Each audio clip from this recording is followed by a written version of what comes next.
मेरे प्रिय कैडेट्स, आप सभी को मेरा नमस्कार। पिछले वीडियो में हमने कक्षा 10वीं से संबंधित पद्य भाग में से दोहों का अध्ययन कर रहे हैं। बिहारी द्वारा रचित दोहों में से हमने पिछले वीडियो में बिहारी कवि का परिचय देखा विस्तृत रूप से।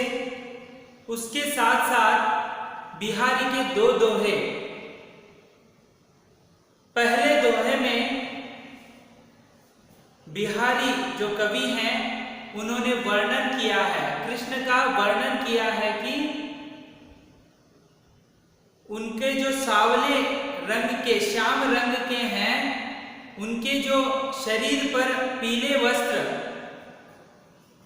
किस प्रकार मनमोह ले रहे हैं सभी का। उन्होंने उसका उदाहरण नीलमणि पर्व, शैल पर्व का उदाहरण लिया है। उनके शरीर को नीलमणि पर्वत से तुलना की है और जब वो पीले वस्त्र जो है वहां पर प्रातः काल में पड़ने वाली धूप को उन्होंने तुलना की है। वहां इस पहले दोहे में उन्होंने श्री कृष्ण का शरीर किस प्रकार और कपड़ों का वर्णन उन्होंने किया है। उसी प्रकार दूसरे दोहे में हमने जो भाईचारे, मित्रता के बारे में, दूसरों की दुश्मनी नहीं लेना है, इसके बारे में देखा। यहाँ पर जो है ग्रीष्म ऋतु का यानी प्रचंड धूप जो है, प्रचंड उष्णता है, उस वन में जो है सांप और मोर जो हैं एक साथ बैठे हुए हैं। धूप की जो कड़क की धूप की वजह से दोनों एक साथ बैठे हैं। मृग जो है, हिरण और बाघ जो है, दोनों एक साथ बैठे हुए हैं। जैसे तपोवन में ऋषि मुनि तपस्या के लिए बैठते हैं, वैसे यहाँ पर वह बैठे हुए हैं। इसका मतलब यही है कि आप भाईचारा को यहाँ पर उन्होंने लोगों तक पहुंचाया। नीतिपरक दोहा है दूसरा दोहा। यहाँ पर जब भी किसी को कष्ट आता है तो वह आपसी दुश्मनी जो है भुलाकर उनके साथ घुल मिलकर अपना जो कार्य है उसे करना है। उसी प्रकार आज हम उन्हीं के द्वारा रचित तीसरा दोहा का अध्ययन करेंगे। तीसरा दोहा इस प्रकार है।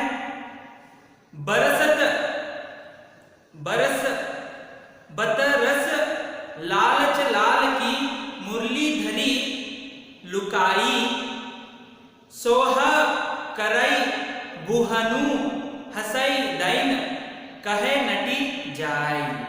यहाँ पर इस प्रस्तुत दोहे में कवि कह रहे हैं कि श्री कृष्ण से बात करने के लिए गोपिकाओं ने उसकी मुरली को, बांसुरी को चुराया है। बतरस यानी यहाँ पर बातचीत करने, लालच यानी यहाँ पर जो है लोभ, उसके प्रति लालचा। लाल जो है श्री कृष्ण है, मुरली धरी लुकाई यानी उनकी मुरली यानी यहाँ पर बांसुरी है, लुकाई यानी छुपाई है, सोहाई यानी शपथ भी ले रहे हैं, वे शपथ भी ले रहे हैं, कसम ले रहे हैं कि करे बुहनु हसे। जब वह कसम लेते हैं तो श्री कृष्ण मान जाते हैं कि नहीं चुराया होगा, तब वह अपने मुंहों को उठाकर हंसने लगती हैं। दैन यानी देने, कहे यानी कहना, नटी यानी यहाँ पर मना करना, देने से मना करना, जाई मना करते हैं। तो यहाँ पर कवि जो कह रहे हैं कि गोपिकाएं अपनी लालचा की वजह से, श्री कृष्ण की बांसुरी की वजह से वृंदावन में पूरी उनकी धुन की वजह से गाय हैं, जितने भी गोपिकाएं हैं, वह मन मोह लेता था, लेकिन कभी उनसे बात नहीं होती थी।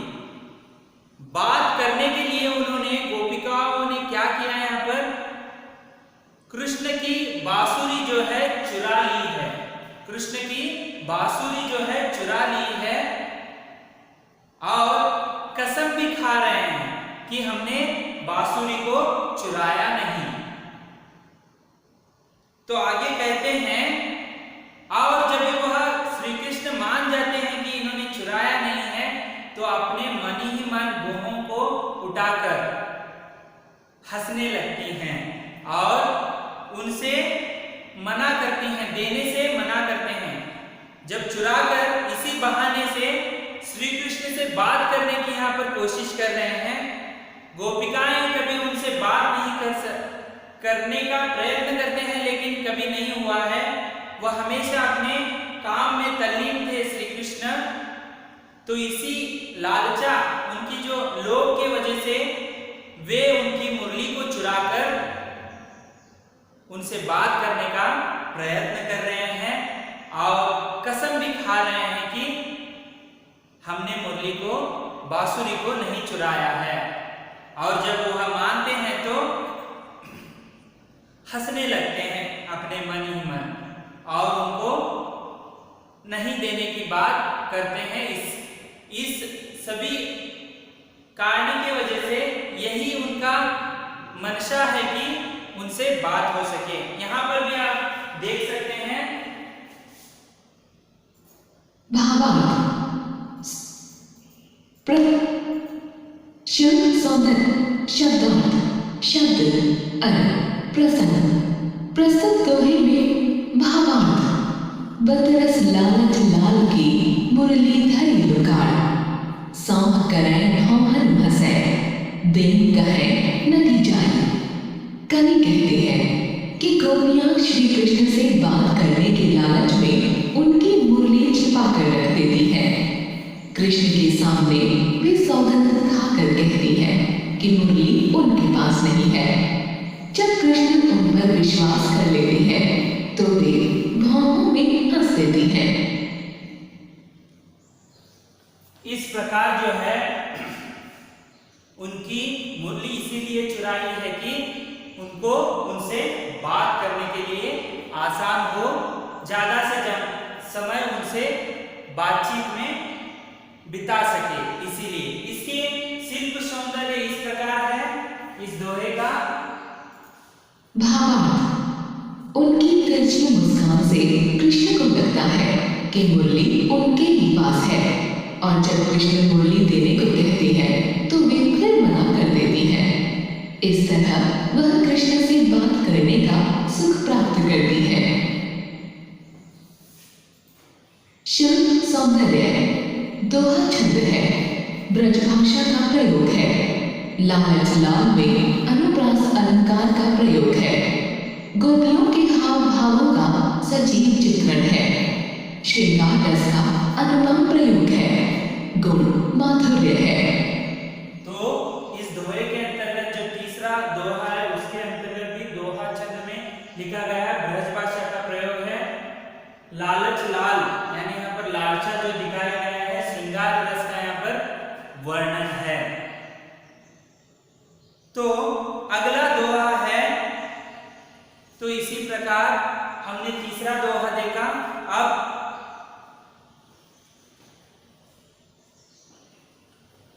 चौथा दोहा इस प्रकार है, कहत नटत रिजत खिजत मिलत खिलत लजियात भरे बौन में करत है नैनन ही सब बात।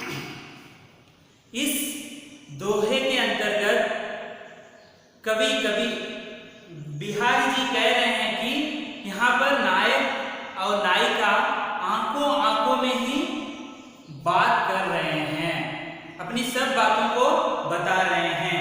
कहत यानी कहना, नटत यानी नाट्य रूप में, रिजत यानी मोहित होना, खिजत यानी बनावटी कृत्रिमता, मिलत यानी मिलना और खिलत खिलना हंसना, फिर से लज्जात यानी लज्जा करना, भरे बौन, बौन यानी यहाँ पर भवन है। भवन में जो है नयनन ही सब बार, बिहारी जो है इस दोहे के माध्यम से, चौथे दोहे के माध्यम से कह रहे हैं कि यहाँ पर श्रृंगारिता को बता रहे हैं कि नायक जो है नायिका को आंखों आंखों में देखता है और नायक कुछ कहता है तो वह कभी कभी मना करती है, कभी उससे बनावटी मुस्कान जो है, बनावटी यानी धिक्कारती है, कभी कभी मोहित होती है। जब फिर से उनके नयन यानी जो आंखें मिलती है तो खुश हो जाती है। यह सब जो है बातें जो है वह आंखों आंखों में ही नायक और नायिका कर रहे हैं यहाँ पर। और आगे कहते हैं कि अपने इतने भवन में सारा वहाँ पर बहुत सारे लोग हैं, फिर भी वहाँ पर अपने आंखों से जो है सारे बातें जो है नायक या नायिका को बता रहे हैं। यह बात जो है, यह जो बातें कर रहे हैं दूसरों को ज्ञात नहीं है। इसी प्रकार इसका यह तात्पर्य है कि नायक और नायिका जो है आंखों आंखों में बात कर रहे हैं, वहां पर सभा में सभी बैठे हुए हैं, फिर भी किसी को पता नहीं चल रहा है। इसका भावार्थ इस प्रकार है। शब्दार्थ प्रसन्न। प्रस्तुत दोहे में कवि प्रेमियों द्वारा संकेत भाषा के प्रयोग का वर्णन करते हैं।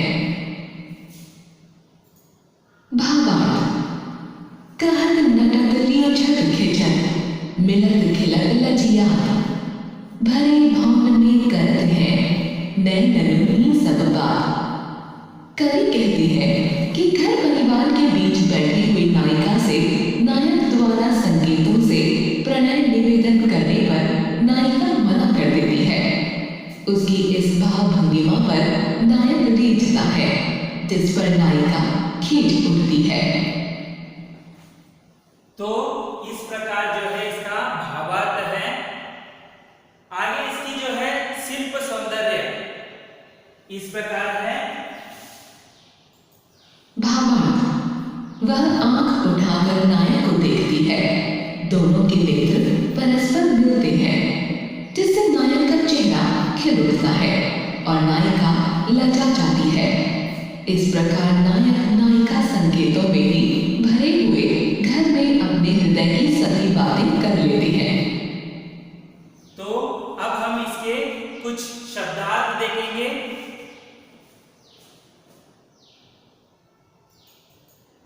शब्दार्थ शब्द अर्थ नटक इनकार करना, रीझत मोहित होना, खींचत बनावटी क्रोध करना, लजिया शर्माना, भाव भवन नैनन नेत्रों से।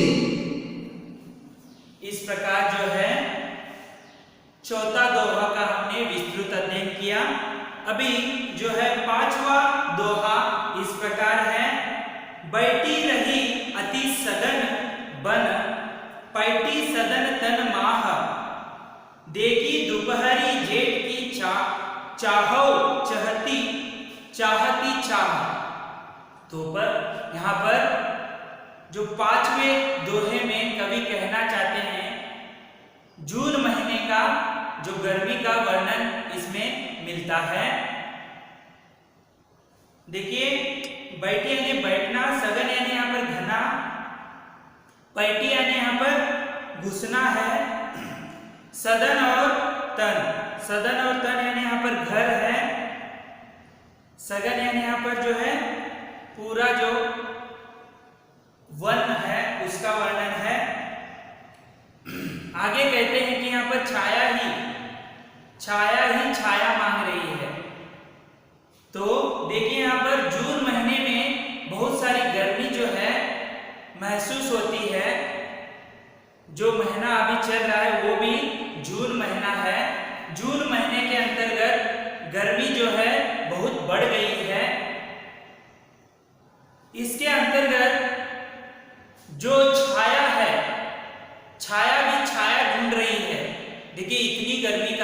किस तरह बिहारी ने वर्णन किया है कि छाया भी छाया को ढूंढ रही है, या तो छाया घर के अंदर मिलेगा या वन में मिलेगा, इस प्रकार उन्होंने वर्णन किया है। यहाँ पर जून महीने का वर्णन मिलता है। यहाँ पर हम देख सकते हैं उसका भावार्थ। प्रसन्न। प्रस्तुत दोहे में कवि ज्येष्ठ मास की तपती हुई दोपहर का वर्णन कर रहा है। शुद्ध सौंदर्य। भावार्थ। बैठी रही अति सघन बन, पैठ सदन तन माह, देखी दोपहरी जेठ की, छाम हो चाहती छाम। कवि कहते हैं कि प्रचंड गर्मी से आकुल होकर छाम या तो सघन वन में बैठी रहती है या घर में छिपी रहती है, क्योंकि बहुत गर्मी पड़ रही है। जेठ मास की तीव्र धूप को देखकर तो स्वयं छाया भी छाया की कामना करने लगती है।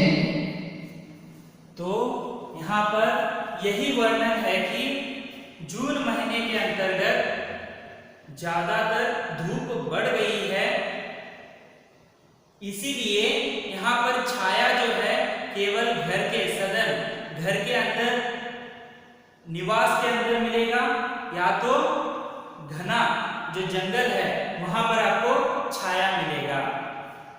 आगे कवि कहते हैं कि छाया भी यहाँ पर जून महीने के जो गर्मी से पीड़ा महसूस कर छाया भी छाया को ढूंढ रहा है। वह केवल कहाँ मिलेगा छाया, या तो घने जंगल में मिलेगा, नहीं तो घर में मिलेगा। इस प्रकार जो है सदन में या सदन तन में मिलना जो छाया मिल सकती है। इसका तात्पर्य यही है कि जून महीने का जो गर्मी का वर्णन बिहारी ने बहुत ही सटीक रूप से किया है। पहले हम दोहे में देखा था ग्रीष्म ऋतु, कितना गर्मी के वजह से वहां पर शेर और हिरण जो है एक साथ बैठे हैं, सांप और मोर एक जगह बैठे हैं। उसी प्रकार यहाँ भी जो जून महीने का गर्मी है उसे मिटाने के लिए एक तो छाया को ढूंढ रही है, केवल दो रूप में मिलती है, एक तो जंगलों में, घने जंगलों में, दूसरा घर में। तो इसके भाव सिर्फ इस प्रकार है। शुद्ध सौंदर्य दोहा छंद है, ब्रज भाषा का प्रयोग है। सदन तन में रूपक अलंकार का प्रयोग है। देखी दोपहरी में अनुप्रास का मनोहारी प्रयोग है। ग्रीष्म ऋतु में जेठ मास के प्रभाव का सजीव वर्णन है। श्रृंगार रस का अनुपम प्रयोग है, गुण माधुर्य है। इस प्रकार जो पांचवें दोहे में ये भी दोहा छंद का है और ब्रज भाषा में लिखा गया है और रूपक अलंकार यहाँ पर देखने को मिलेगा। और यहाँ पर ग्रीष्म ऋतु यानी जून महीने का भी वर्णन मिलता है। उसी के साथ साथ श्रृंगार रस का भी इन्होंने वर्णन किया है, गुण माधुर्य जो है इसमें दिखता है। आगे इसके शब्दार्थ हैं। शब्दार्थ।